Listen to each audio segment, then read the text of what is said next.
जैसे सरकारी नौकरी में आरक्षण मिलता है, तेजस्वी यादव का सपना है, उनकी चाहत है कि प्राइवेट सेक्टर में भी वैसा ही आरक्षण हो। अब कहा जा रहा है कि तेजस्वी यादव ने दलित बस्ती में भाषण देते हुए कहा कि हम चाहते हैं कि प्राइवेट सेक्टर में भी रिजर्वेशन को तवज्जो दी जाए, वहां भी आरक्षण लागू किया जाए। अब इसका सीधा सा मतलब समझिए कि सरकारी नौकरी में जैसे 100 सीट पर भर्ती हुआ तो सरकार कह देती है कि 50 सीट सिर्फ और सिर्फ ओबीसी और एससी एसटी के लिए रिजर्व्ड है। वैसे ही प्राइवेट कंपनी में अगर कर्मचारी हैं तो 100 कर्मचारियों में से 50 कर्मचारी केवल ओबीसी, एससी और एसटी होंगे। बाकी के बचे 50 कर्मचारियों में जनरल भी होगा, ओबीसी भी होगा, एससी और एसटी भी होगा। अब इसी पर आगे बातचीत करेंगे कि वाकई में क्या प्राइवेट सेक्टर में हम आरक्षण देंगे। तेजस्वी ऐसा कहते हैं तो क्या वाकई में वो संभव है, और अगर संभव है तो क्या बिहार की हालत सुधरेगी कि बिहार की हालत और बद से बदतर होगी। बाकी नमस्कार, मेरा नाम है मोहित कुमार सिंह और आप जनता जंक्शन देख रहे हैं। तेजस्वी यादव ने जब इस बात को कहा तो कई सारे लोगों के मन में प्रश्न आया कि आखिरकार अगर मुकेश अंबानी की कंपनी मान लीजिए बिहार में आकर अपना 50,000 करोड़ का कोई प्रोजेक्ट लगवाना चाहती है तो वो बिहार में क्यों आएगी।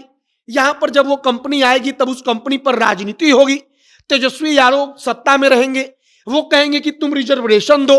अब मुकेश अंबानी की कंपनी चुनेगी लोगों को कि 50% हम केवल ओबीसी, एससी और एसटी को लेंगे और 50% में सब जात होगा। अब प्राइवेट कंपनियों के काम करने का फॉर्मूला जरा सा समझिए। प्राइवेट कंपनी में कोई बैठकर पैसा नहीं कमाता है, बल्कि प्राइवेट कंपनी में कोई काम करेगा तो पैसा मिलेगा। वो सरकारी नौकरी नहीं है कि एक बार नौकरी मिल गई हमसे आउटपुट कंपनी को मिले या ना मिले हम पैसा लेते रहेंगे, ऐसा कुछ होता नहीं है।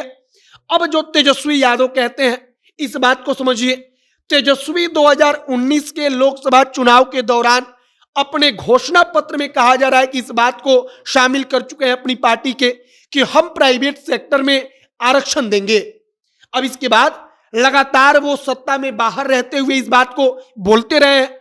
अब कहा जा रहा है कि जाति आधारित जनगणना का परिणाम सरकार के पास आएगा। इसके बाद सरकार अपने इस मंसूबे पर काम करेगी। तेजस्वी अपने इस मंसूबे पर काम करेंगे कि प्राइवेट सेक्टर में भी जिसकी जितनी आबादी उसकी उतनी भागीदारी लागू कर दी जाए।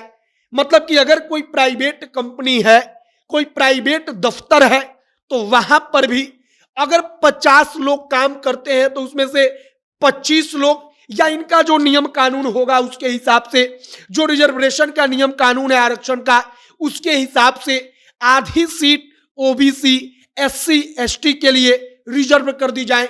मतलब कि उन सीटों पर केवल उन्हीं जातियों के लोग होंगे।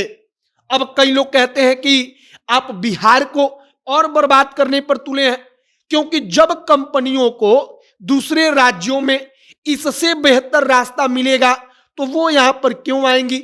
एक और बात, बिहार में अभी कोई कंपनी नहीं आ रही है, आप दौड़ कर लाते हैं, उनको बुलाने की कोशिश करते हैं, फिर भी कोई कंपनी नहीं आती।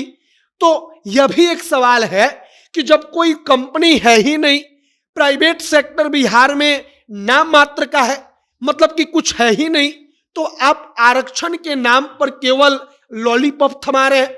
एक और बात है, सरकारी नौकरी में आरक्षण है, पहले से लागू है, तो क्यों नहीं तेजस्वी हर साल 2 लाख लोगों को बिहार में नौकरी देकर आरक्षण का लाभ दे रहे हैं। अपने पिछड़े जाति के एससी एसटी के वर्गों को फायदा पहुंचा रहे हैं, उनको आगे बढ़ा रहे हैं। बल्कि तेजस्वी ऐसा सरकारी नौकरी देकर साबित नहीं कर रहे हैं, बल्कि एक नया सिगुफा छोड़ रहे हैं कि हम तो प्राइवेट सेक्टर में आरक्षण देंगे। अब आगे देखते रहिए कि क्या कुछ होता है। आगे जो भी अगर और जानकारी इस पर और कुछ चर्चा होती है, जो भी खबर आएगी सब कुछ आप तक पहुंचाएंगे। तमाम खबरों के लिए हमारे साथ बने रहिएगा। कैमरे के विशाल खड़े हैं और मैं मोहित कुमार सिंह। बहुत बहुत धन्यवाद।